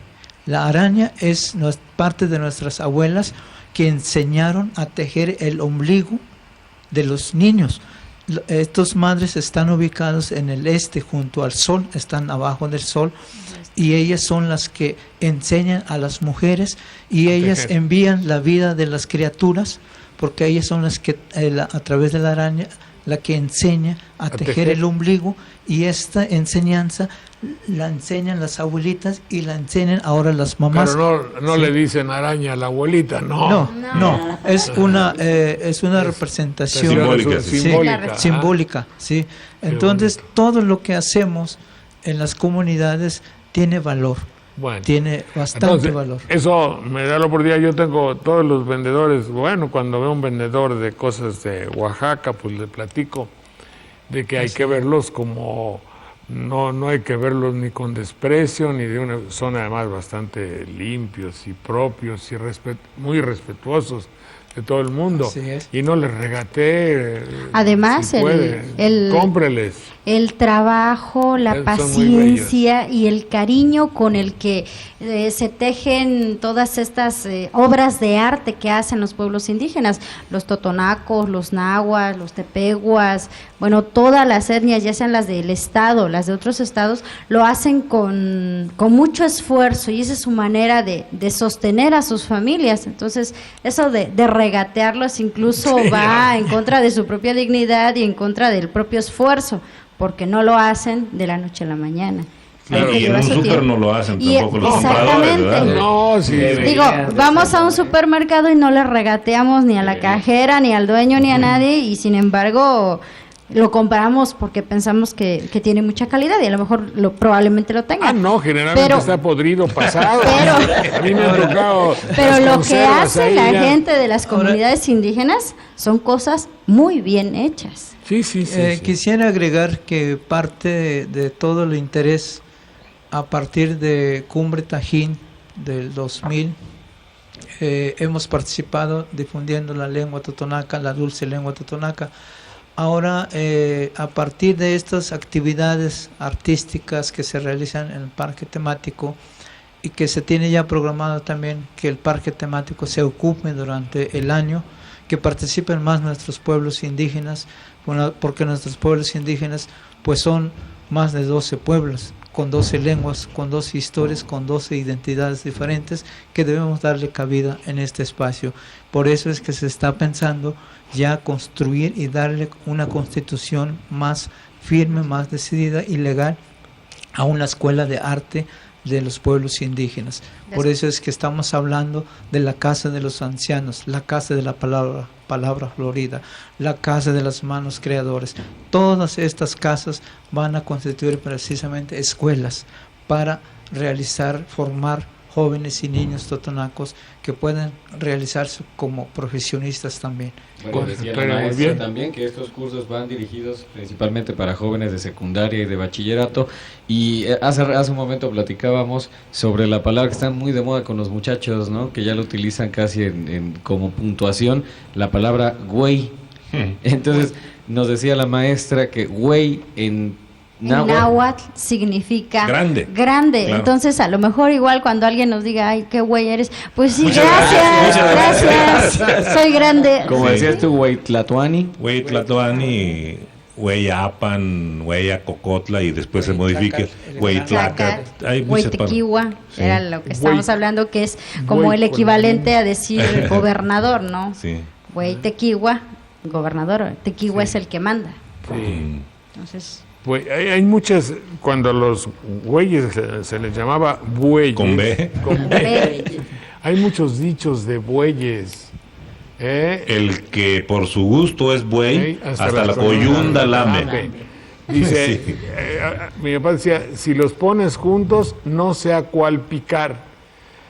Eso tenía una significación del que barbecha. Al barbechar se lleva la mano con la mancera. La mancera, claro. Con la mano izquierda, con la otra quizá una garrocha o unas cordeles con un palo. Y dices, de dos personas que se parecen una a la otra, si los pones juntos, no sé a cuál picar, sí, pero sí. por detrás. ¿cuál es Hay una más? pequeña Y tiene historia que ver decía, con, ¿no? y tiene que ver con la yunta eso. Sí, claro, pues es el que va, el yuntero. Sí. Arando hombre. estaba el buey y se le paró una mosca y que le dijo, aramos, y dijo Sí. el buey. Ya aramos. Ya aramos, dijo Sí. la mosca al buey. Sí, no, pero no, esa no es de ahí, ¿sí? Andamos arando, ¿no? Sí. Andamos arando. Andamos arando. Pues sí, muy bien. Bueno, pues yo creo que hemos terminado. Mucho gusto. Dijiste ya la actividad después, sí, ya lo dijiste, ¿verdad? ¿Dónde Sí, es? bueno, la que vamos a realizar en el foro temático, y el 1, 2 y 3 de agosto, bueno, llevado a cabo el foro estatal de las lenguas indígenas en las que han participado, estarán ¿Dónde va a ser participando. eso? Ya fue. Ya Ya fue en el Hotel Jalapa, en el que, bueno, han Bueno, ya nos participado darás lo que las lenguas resultó. indígenas de todo el estado. Pues qué bueno que la academia tenga esa actividad y que vengan a reforzarnos también aquí. Qué buena Sí. falta nos hace. Claro. Gracias. ¿Eh? Y Siempre otro que nos han invitado. Van a hemos venir estado. 14 representantes étnicos. Ah, Sería muy bueno bien. platicar con ellos, ¿no? Claro, Muy claro. buena. Muy bien. Mucho gusto, señores. Muchas gracias. Gracias.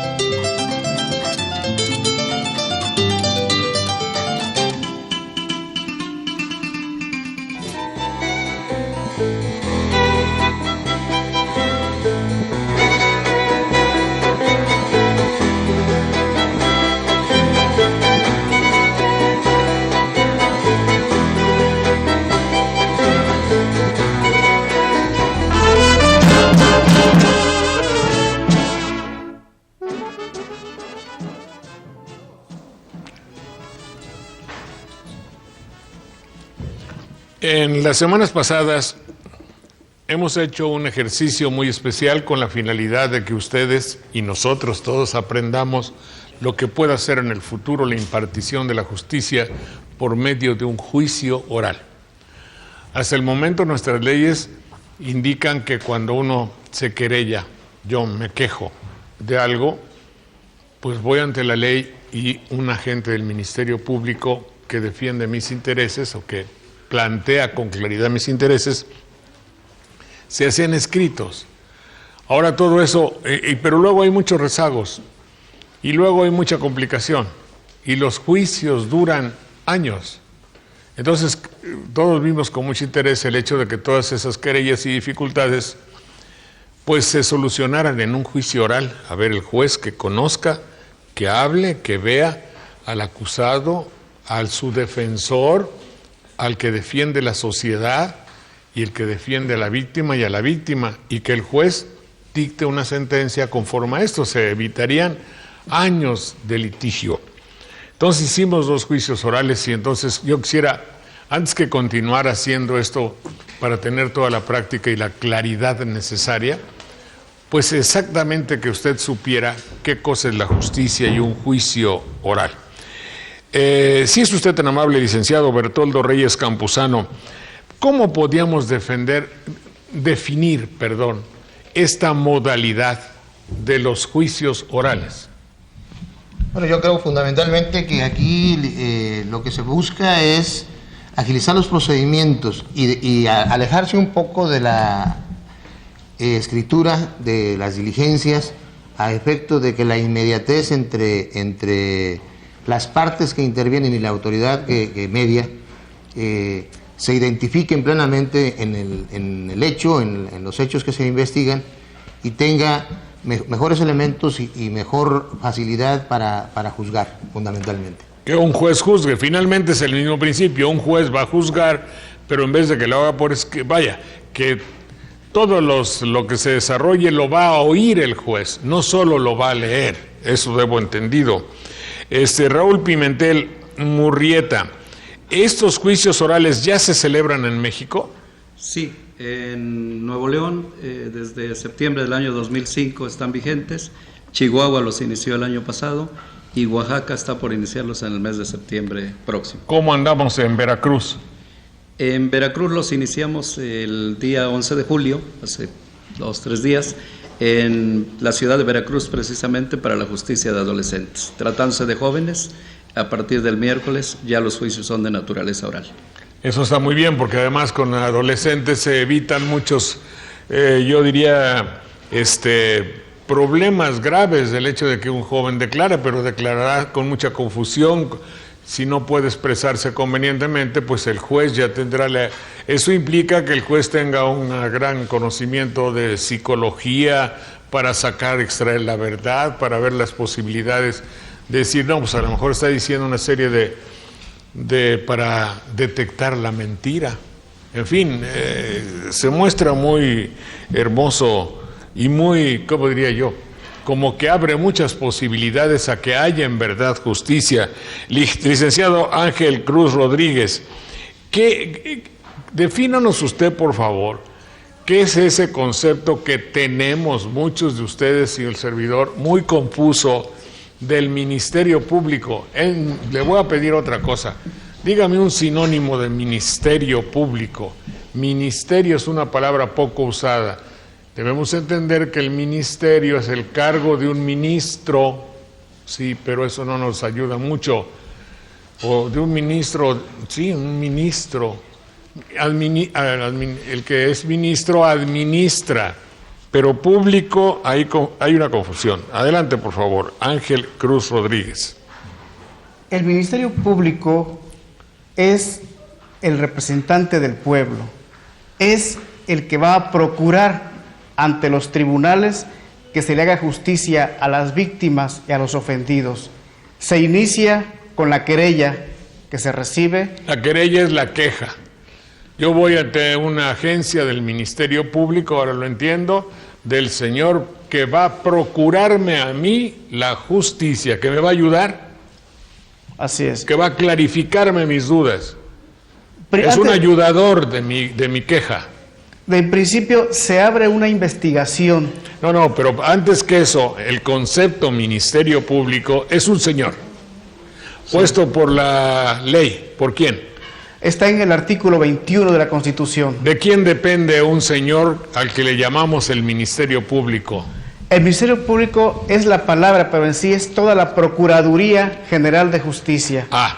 Pero un señor, cuando uno dice voy ante un ministerio público, voy ante un señor que depende de la Procuraduría General de Justicia, en este caso de un estado, en este caso en Veracruz del licenciado Emeterio, ¿no? Así es. Bueno, un señor depende del que procura la justicia. Yo digo, oiga, usted me querello porque me está ofendiendo un vecino. ¿El qué tiene que hacer ese señor al cual se le llama el agente del Ministerio Público? ¿No se le llama así? Agente. Ese es el nombre. Agente del Ministerio Público. ¿Qué tiene que hacer ese señor o qué tiene la obligación de hacer?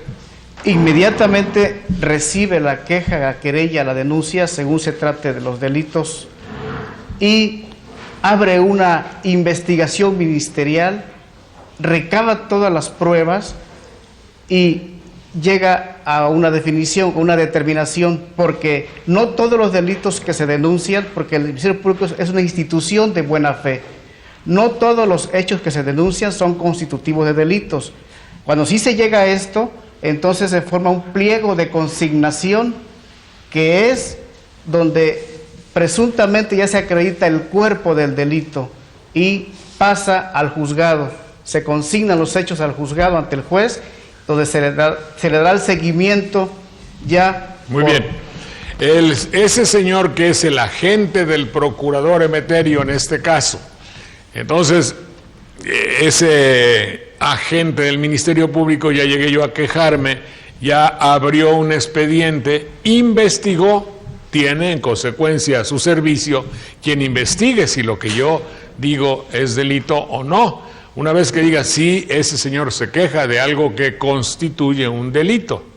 Entonces, ahí hacen el escrito adecuado y ya una vez que conforma un expediente, un montón de papeles, ¿qué es la investigación? ¿Y su criterio o no su criterio?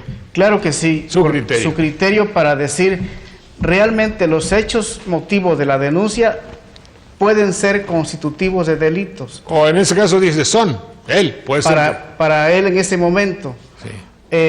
Puede también decir, porque el Ministerio Público puede archivar, reservar o consignar. Eso es. El Ministerio Público, si que pase por el juez, puede meter al bote a alguien, puede irlo a prender. Se pueden girar órdenes de presentación. Orden de presentación. Sí, por ejemplo, el delito que yo fui con el ministerio, sí constituye un delito que se persigue y entonces tiene que presentarse aquel que yo denuncié que me está haciendo un delito. Y ya luego conforman todo. Pero antes ahí hay quien defienda al inculpado, ¿no? Va el inculpado. Así es. Pero en este caso con las ventajas que da el artículo 20 de la Constitución, donde tiene un apartado A y un apartado B. En el apartado A están todas las garantías para el inculpado, entre ellos la defensa. Y en el apartado B están todas las garantías que antes no existían para la víctima, donde ya puede ahora sí intervenir hasta un coadyuvante también del Ministerio Público a aportar pruebas. Muy bien. Y ya después eso se lo pasan al juzgado. El juzgado es el lugar donde está el juez, que tendrá la última palabra. Muy bien, por favor, Jamie Guerra Bocanegra, quien muy gentilmente estuvo con nosotros la otra vez para tomar el papel de una víctima. Jamie, si es tan amable, ¿cómo se desarrolla todo? Bueno. Descríbanos concreta y muy bien, muy claramente cómo se desarrolla todo. Bueno. Ahí hay un micrófono. Sí, gracias. Bueno, la participación que ahora tengo es la secretaria del juez. Digamos que eres secretaria. Sí, es muy importante porque primero debe de ser licenciado en Derecho. ¿Quién? El secretario. ¿La secretaria del juzgado o del Ministerio Público? Del juzgado. Bueno. Ahora, el segundo paso es haber estudiado en el Instituto de Especialización, Capacitación y Formación para los Secretarios de los Juzgados. Eso no nos interesa mucho. Esos son los requisitos que debe tener este personal que va a trabajar con el Ministerio Público para plantear convenientemente la querella que yo llevé, por ejemplo. Entonces, pero en el juzgado, ¿qué va a pasar? Bueno, para dar pauta, para dar el inicio a lo que va a ser una audiencia. ¿De juicio oral? Sí, de juicio oral. El secretario debe de poner, digamos, las reglas, ¿verdad?, a los ya presentes, ¿sí? Explicándoles los procedimientos. ¿Cuáles? El primero, guardar orden, apagar los teléfonos celulares. Ah, ¿también? También se apagan los teléfonos celulares. Guardar el respeto que deben de tener las autoridades. Es una acción respetable, ¿no? Que hay que tomar con toda la seriedad del mundo. También que guarden orden en las señas que puedan hacer a favor. No hacer señas, ¿eh? Exactamente. Y bueno, serie de requisitos que se va a presentar. Obviamente el secretario va a dar su nombre, ¿verdad? Y ahí vamos a dar el siguiente paso, que es darle la presentación, pedirle a la gente ya presente que se encuentra en la sala, que se pongan de pie. Debo suponer que el Ministerio Público expone el caso de que se trata. Sí, debe de estar, luego quizás se oye al querellante, al que se queja, ¿verdad? Y luego habrá los que pregunten al que se queja, es decir, tú eres un mañoso, te estás quejando falsamente, pertinentemente sabes que no tienes un perro, ¿por qué dices que te matamos tu perro, que mi defendido te mató un perro cuando tú no tienes perro, y hay testigos, aquí están los testigos, supongo que todo eso sucede. Sí. Sí puede suceder ahí. Sí. Bueno, y ya con esos elementos el juez dirá, bueno, pues vengan tal día para que dé yo mi veredicto, ¿así es o no? Hay dos etapas. La primera etapa, cuando lo presentan ante el juez, cuando se inicia el juicio propiamente, la primera etapa, a las 72 horas el juez debe resolver si es un probable responsable de ese delito y sujetarle a la formal prisión, que ahora se va a llamar vinculación a proceso, pero es conocida como formal prisión. Y luego viene una segunda etapa. ¿Cómo dice que se va a llamar? Vinculación a proceso. No, eso, con todo el respeto que me merecen los señores abogados, ¿verdad? Me parece que son, ¿cómo diría yo? Es grave en cuanto que si para mí es muy difícil entender qué es un ministerio público y cuáles son los protocolos, todas las reglas, los matices que tiene la aplicación de la ley. Para principio de cuentas, vinculación es una palabra muy difícil interpretación. Proceso es algo intangible. Entonces, por favor, hay que decirle, ¿a quién le tenemos que decir? A nadie, ¿verdad? ¿Quién lo elabora todo esto? Es el Congreso, es la ley elaborada por el Congreso. ¿El Congreso de los Diputados y Senadores? El Congreso del Estado. Pues sí, de todas maneras sepan ustedes, diputados y senadores, que tienen que ser más concretos, más simples, más evidentes y más exactos. Porque vinculación al proceso, yo tengo una gran vinculación al proceso. Mi vecina, a la que yo quiero mucho, le cometieron un desmán, le cometieron un despojo, la expulsaron de su casa injustamente, un banco. Y entonces, o un prestamista, le robaron su casa, meten al bote al prestamista, lo meten al bote o le mandan una orden de presentación y le llaman a eso la vinculación al proceso. Pero yo tengo una gran vinculación al proceso, puesto que soy amigo de mi vecina. Sí, porque entenderíamos por vincular tener un interés dentro del proceso. Obvio. ¿Verdad? Tradicionalmente le llamamos formal prisión, es como está actualmente. Bueno, algo así. Bueno, no, queda dicho que la duda existe ahí, ¿eh? ¿Qué futuro puede usted ver, licenciado Bertoldo Reyes Campuzano, en estos juicios orales con todos los matices? Porque también, si hay problemas, nebulosidades y subterfugios, y ¿cómo diría yo? Y muchos retrasos y burocracia en los juicios escritos, no voy a hacer que se los pasemos a los juicios orales también. Bueno, yo creo que las ventajas fundamentalmente podemos señalar algunas. sería, desde mi punto de vista, la más importante es la transparencia con la que se puedan manejar los asuntos. Porque son públicos totalmente. Eso no lo sabíamos. Son públicos totalmente, a donde puede asistir toda la persona que quiera hacerlo, puede estar presente en todos los momentos procesales. Entonces hay transparencia total. Probablemente sirva para combatir la corrupción. Probablemente. Sí, porque ahí ya va a estar muy evidente, ¿no? Muy difícil. Ahora, lo que yo le veo de más bondadoso, fundamentalmente, es el hecho de estar presente, tanto todos los que deben de intervenir en el juicio, fundamentalmente. O sea, que te identificas, que conoces el comportamiento, inclusive en el momento del desahogo de todas y cada una de las diligencias o de las pruebas que se desahoguen, vas conociendo como juzgador y como agente del Ministerio Público y como defensor, vas conociendo el comportamiento de todos y cada uno de los que están interviniendo en el juicio. Claro. Y desde esa posibilidad te va a dar mayor convicción tanto al juzgador como a la parte que acusa, como a la propia defensa, si vas a tener éxito o no en el procedimiento. Muy bien. Bueno, esto no es simulado. Lo que vamos a hacer a continuación es huir. Ustedes deben entender que es muy complejo en un programa en vivo en televisión, ahora es grabado, pero en fin, el hecho de convertir en expositores muy claros y muy trascendentes a una víctima que en realidad que tenga el problema, en fin, que decidimos mejor entrevistar a alguien para que nos dijera cómo es, y en este caso los abogados, para que nos dijeran cómo es el procedimiento que va a haber en un juicio oral. Debo agradecer a la Academia de Abogados y profesionistas afines, así como al Colegio de Abogados de Coatepec, su interés para que pudiésemos invitar a estas personas.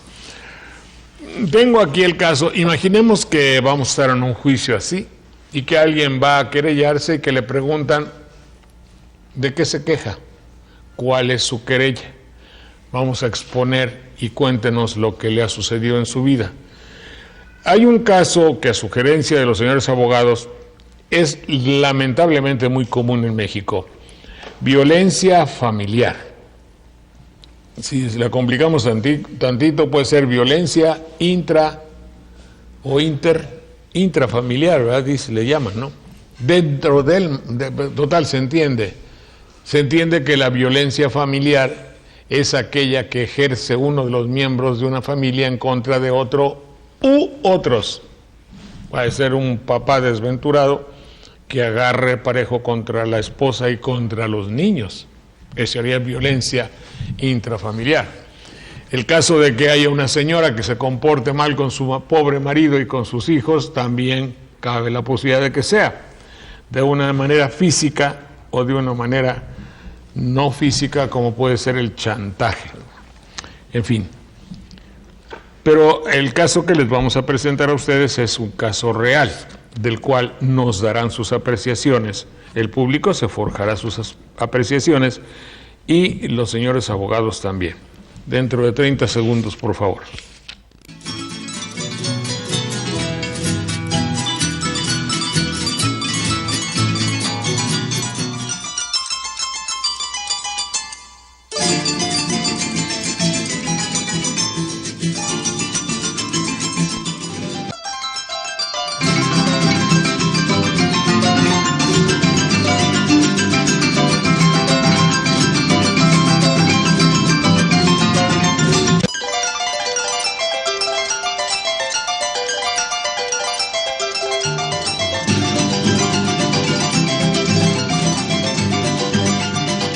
Comprendemos perfectamente, señora, que como usted nos dice, no querría que la viesen de frente y que no le interesa lo de la voz, pero en fin, si es usted tan amable. Señora, ¿a qué edad se casó? 20 años. A los 20 años. ¿Vivía en su casa con sus papás tranquilamente? ¿Es usted de la región nuestra para ubicarnos o es usted fuera de nuestra región? No, soy de aquí de la región. ¿Soy usted de la región y vivía normalmente? Supongo que es estudiante, había estudiado, ¿no? Sí, estaba estudiando en ese momento. Sí. No terminaba mi licenciatura aún. Sí, licenciatura de licenciada. No, licenciatura. Le llaman general, ¿verdad? Sí, ajá. Muy bien. Bueno, entonces, digamos, usted se ubica dentro de la clase pudiente, clase media, clase con dificultades económicas. Siento que media baja. Media baja, no, pero sí. Creo que la distribuyen en tres, ¿no? No sé, pero por ejemplo, una familia que puede sostener a una hija que va a la licenciatura y a la escuela y quizá varios hermanos, quizás sea media alta o media. Media, digamos, ¿no? Había para comer en casa y todo. Claro. Había carro, ¿no? Teléfono. También. Carro y teléfono. Media alta quizá. Bueno, señora, digamos con la cultura media de una joven, digamos que vive usted en ese caso en la provincia, encontró un novio en la escuela. Sí, así es. Encontré un novio y pues decidimos casarnos a Una relación normal en el noviazgo. ¿Usted notaba? Ya desde ese entonces se empezaba a notar, no de manera tan drástica como fue durante el matrimonio, pero sí ya se empezaba a notar un carácter violento y también gran tendencia al alcoholismo. Es decir, no está usted describiendo prácticamente nada extraño, puesto que Muy común. es común Situaciones muy comunes. Situaciones sean lamentablemente comunes en muchos medios de nuestro país. Finalmente, ¿cuánto duró su noviazgo, si no es indiscreción? Aproximadamente un año. ¿Llevó usted un noviazgo tradicional o moderno? Tradicional. Es decir, ¿esperaron un año para... ¿Se casaron? Sí, sí nos casamos. ¿Por la iglesia y lo civil? Sí, por la iglesia y por lo civil. ¿En algún momento sintió usted que era la realización de una vida? Una joven que se casa con un compañero de escuela, todo eso, muy normal, ¿no? Claro, sí. Se casó enamorada. Sentía que compartía muchas cosas con él, tanto afinidades en la carrera como pues muchas cosas. ¿Enamorada? Sí. ¿Se puede decir que estaba usted enamorada? Sí, también enamorada. ¿Él también? Yo supongo que sí, nunca se lo pregunté, pero yo supongo que sí. ¿Cómo? Bueno. Bueno. Sí tenían comunicación. Sí, una persona que tenía un carácter que yo pensé era también normal, pero bueno, con el tiempo me fui dando que no era tanto. No era muy expresivo. ¿A los cuántos años comenzaron o detectó usted las primeras dificultades, señora? Las primeras dificultades se dieron durante el primer año de casados, con un atenuante que, bueno, pensando hacia atrás, me embaracé como a los 4 o 5 meses después de casada me embaracé y como que ahí los problemas no los notaba tanto, estaba muy emocionada y muy ilusionada que iban a ser mi bebé. A lo mejor empezó usted a tener mal carácter embarazada, ¿no, señora? Pues a lo mejor sí, no, ya ve que uno no se juzga mucho, pero sí, es muy probable que haya yo tenido mal carácter. Bueno, pero ahí detectó usted que algo no iba bien. Sí, ya desde ese año yo ya detecté que algo no iba bien. Fue progresivo, o sea, fue... ¿Nació la primera niña o niño? Niño, nació el primer niño. Y contrariamente a lo que yo pensaba, el alcoholismo se fue haciendo más agudo. ¿Cuántas veces tomaba por semana? Diario. Ya no era lo que decimos, lo que hipócritamente llamamos muchos de nosotros bebedor social. No, ya era de buró. Ya era alcohólico de buró. Alcohólico. ¿Alguna vez hizo algún esfuerzo o ustedes hablaron para tomar algún curso de combate a la adicción del alcohol? Bueno, yo de hecho sí le comenté porque tuvo problemas él a nivel personal muy fuertes, como el hecho de que amanecía en lugares a donde no se acordaba con personas que no conocía. Y yo me preocupaba mucho porque me dejaba sola con el niño recién nacido y yo a veces quería salir a buscarlo, pero no me sentía con el valor de dejar al niño porque vivíamos solos, o sea, teníamos un departamento donde vivíamos solos, no tenía el valor de salir a buscarlo y en muchas ocasiones sí le dije porque, bueno, ya su conducta ocasionaba problemas en la familia por la falta de dinero, porque se lo gastaba en alcohol. Pero ya también él ya manifestaba y le dije que pues bueno, eso de no saber dónde se amanecía, de hecho en algunas ocasiones, en una ocasión llegó y me comentó que amaneció sin ropa, lo desnudaron en un lugar, se tuvo que salir por una ventana, se salió por una ventana y a buscar una calle por donde salirse, no me sabía, bueno, ni siquiera se dio cuenta, y sí le dije que ella necesitaba ayuda. ¿Y sí tomó algún curso para ayudarse? No. Bueno, pero ¿en qué consistía concretamente las agresiones que usted, por las cuales se queja? Bueno, progresivamente cuando se hizo más exacerbado su alcoholismo, la actitud de él, que era agresiva de manera verbal, ya se volvió de manera física. Ya me agredía físicamente, de hecho, pues tengo mis radiografías que comprueban mi fractura de tabique nasal de un golpe, con una hemorragia de 24 horas que no podían controlar, tuvieron que entrar a hacerme la cirugía, me quitaron cornetes, me quitaron inclusive un pedazo de tabique que quedó todo astillado, y bueno, ya en ese entonces ya era violencia física. Uno dirá, ¿por qué no te defendiste o por qué no hablaste? ¿Quién decía eso? Muchas personas me preguntan, de hecho también los abogados, ¿por qué no? ¿Usted se cayó mucho tiempo? Mucho. Yo me callé muchos años con mi familia, con la sociedad, y en este caso, pues con mis hijos, ¿no? Porque trataba yo de ocultar hasta que llegó un momento en que yo no pude ocultarlo, porque el niño estaba bastante grande y se dio cuenta de que me dejaba sin platos, sin cristales, sin sillas, además de que siempre me dejó sin alimento a mí y a mis hijos, sin vestido y sin sustento. Y siempre me decían que por qué me callaba. En este momento estoy recordando mi fractura de tabique. Cuando uno está tratándose de parar una hemorragia que mojó hasta la cortina, que mojó la colcha y que mojó el techo, le juro que lo menos que uno se acuerde es de gritarle a alguien. Yo quería pararme la hemorragia, me agarré el camisón y se me empapó, terminé jalando la colcha y se me empapó, y cuando volteé era un sangradero por todos lados que no podía. Se me paró la hemorragia medianamente, pero cuando vi que tenía yo 24 horas de sangrado, me fui al otorrino, me tomó las radiografías, me vio la fractura que era demasiado grande y decidió intervenirme, porque sí tuve una intervención en ese momento de manera urgente, porque mis venas estaban todas dañadas. Bien, señora, bueno, vemos que fue un caso de violencia física de violencia física y violencia verbal, desde luego, porque dijo usted que también la agredía de palabra, ¿verdad? Sí, de palabra yo creo que era peor. Creo que la fractura de nariz fue poco con lo que posteriormente ocurrió.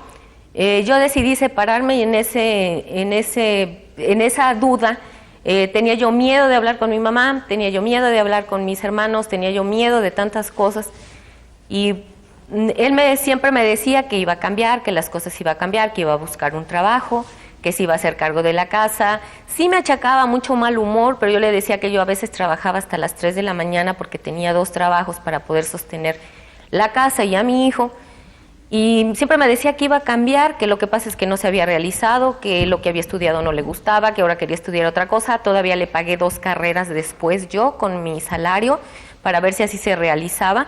Llegó un momento, y ahorita también eso quiero externarlo, que yo prefería darle el dinero y tenerlo alejado antes de que estuviera en la casa, porque a mí me agredía de muchas maneras. Aprendió a manipularme. Con sus agresiones aprendió a manipularme, me hacía sentir muy mal. Siempre me atacaba de manera física, siempre decía que yo era una persona inculta, impreparada, yo provengo de un pueblo cercano, de aquí del estado de Veracruz, que yo era una indita, que yo hasta en mi vestimenta nunca ocultaba me decía una palabra, lo folclórica. Siempre decía que ni en mi vestimenta ocultaba lo folclórica. Veía como un defecto lo folclórico. Sí, es que tengo una manera, me gusta vestirme con cosas típicas y bordadas, y me decía que ni en lo folclórica, que era yo bastante folclórica y que nunca se me iba a quitar. Nació mi hija, muy triste estaba yo en esa época porque ya la situación se veía complicada. Tenía que trabajar más duro porque también. No me apena decirlo porque me pagué mis 2 partos, porque nunca me dio ningún dinero. Me pagó mis 2 partos, pero ya cuando nació la niña, la situación ya para mí se volvió insoportable. De hecho, mi hija no se acuerda, ella lo narra porque en ese entonces mi hija tenía 3 años, no tiene todavía conciencia de lo que sucedió en esa ocasión, pero llegó, le metió la cabeza a la taza del baño a mi hijo, uno no sabe, todo el mundo dice, pide auxilio.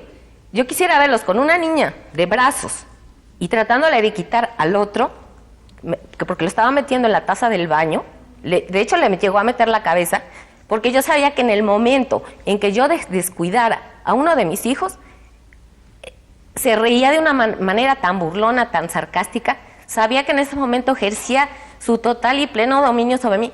Vas a ver ahorita lo que le va a pasar a tu hijo, como si fuera nada más mi hijo. O sea, no decía, vas a ver lo que le va a pasar a nuestro hijo. Decía, vas a ver lo que le va a pasar a tu hijo o vas a ver lo que le va a pasar a tu hija. Y si uno Pero está usted describiendo el cuadro de un enfermo mental. Bastante. Y si ustedes supieran, o cualquier mujer que haya estado en mi lugar, ¿qué haría? Yo no voy a gritar auxilio. Yo lo que trataba era de quitarle a mis hijos. Bien, señora, ¿cómo decidió separarse? Bueno, se quedaba borracho y no me parecía, se quedaba borracho tirado en cualquier lugar. Y no me parecía correcto que mi hijo, que estaba en plena formación, porque en ese entonces él tenía 6 años, por cumplir 7 años, no me pareció correcto que estuviera viendo ese ejemplo, no quería que lo tomara. Pero la cosa más grave fue que llegó en estado alcoholizado, me rompió todo, me rompió mis platos, me rompió mis vasos, me rompió mis sillas, me rompió mi juego de sala, me rompió la cuna de mi hija, patadas, me rompió mis puertas y no me dejó nada. En ese momento lo único que hice fue encerrarme porque siempre me gritó, ahora voy por ti, ahora voy por ti y ahora voy por ti. Y creo que cuando eso a mí me sucedió, que fue hace muchos años, no había ni celulares, ni tenía yo teléfono en mi recámara, creo que ni siquiera tenía teléfono en mi casa porque no podía yo pagarlo, porque yo sola pagaba todo. Y en ese momento esperé a que se fuera porque normalmente llegaba, me agredía y se iba. En unas ocasiones me esperaba, se escondía y me esperaba con un palo abajo y yo no sé por qué uno es tan, no sé, no encuentro la palabra.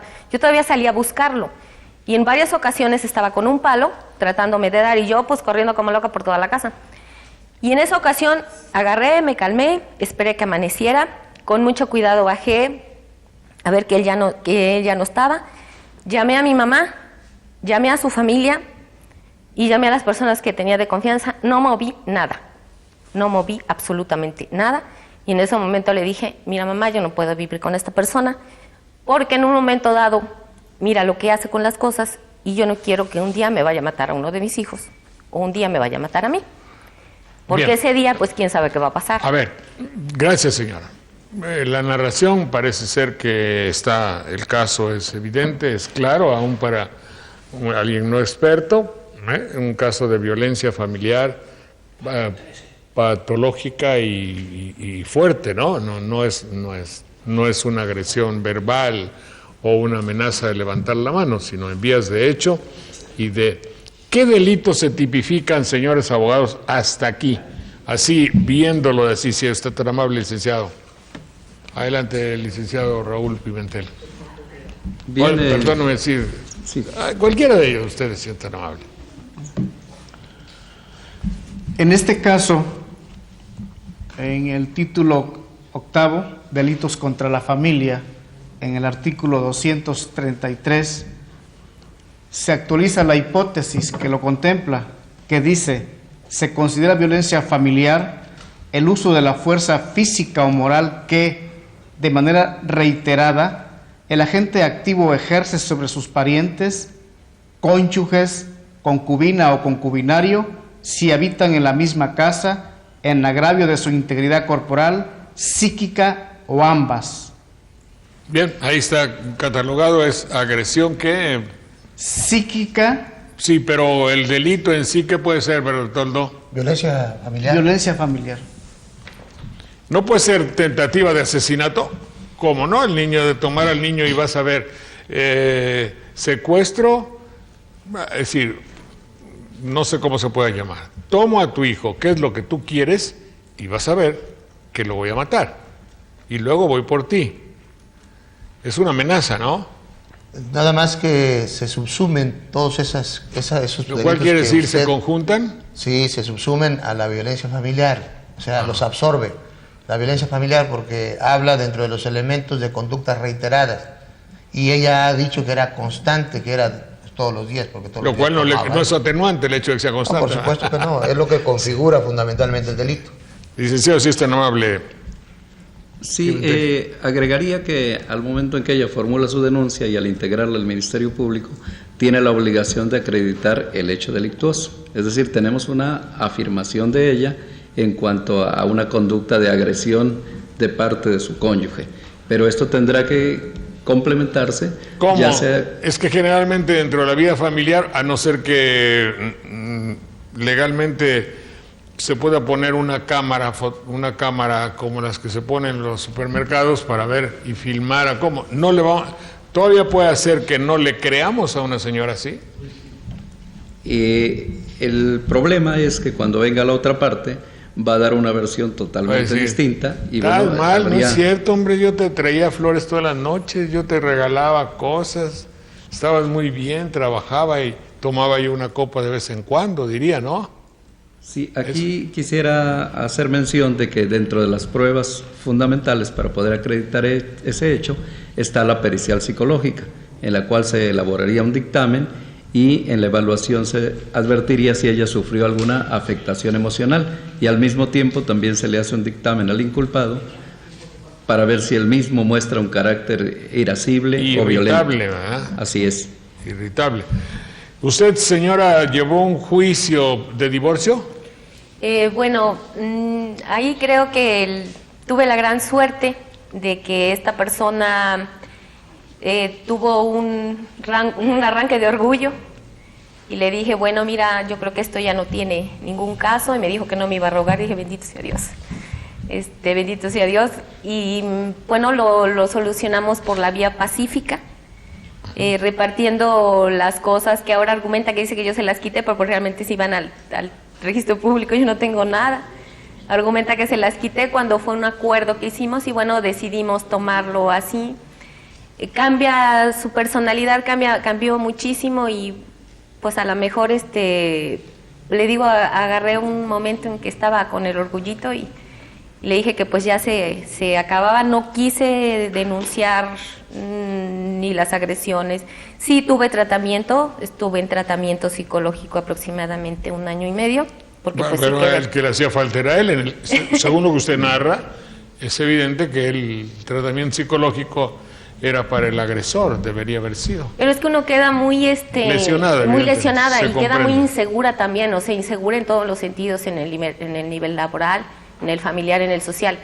Y bueno, pues siempre queda uno triste, siempre queda uno así, mal. Lesionado. Señora, le agradecemos muchísimo, qué bueno que eso ya pasó y que ahora parecería ser, según lo que nos platicó, que vive con tranquilidad con sus hijos. Gracias, señora, que nos ha ayudado a demostrar. Esto más o menos es lo que ustedes tendrían que evaluar, ustedes abogados. Adelante, licenciado Bertoldo, sobre lo que se puede sacar en relación a una confesión tan elocuente y tan evidente como es la de la señora y ante el juicio oral. Indudablemente que la manera directa de hacer del conocimiento de la autoridad de viva voz el hecho que sufre, que padeció y que es constitutivo de delito, ¿sí? Eso le va a permitir encontrar la inmediatez con la autoridad para que se le haga justicia, fundamentalmente. Eso creo que sería una de las grandes ventajas del juicio oral. Por otra parte, algo que es fundamental que se lleve a la realidad y a la práctica, la atención en tiempo de la víctima, que se le dé el tratamiento adecuado a la víctima para que pues se cure de ese problema psicológico que le causó haber sufrido ese tipo de violencia, ¿no? Fundamentalmente. Pero que tenga la atención inmediata, que es también algo de lo que la ley ha estado buscando. Si hubiera esto, por ejemplo, la señora quiere decirle al Ministerio Público y el Ministerio Público al juez y dice, bueno, ven, díctame todo eso.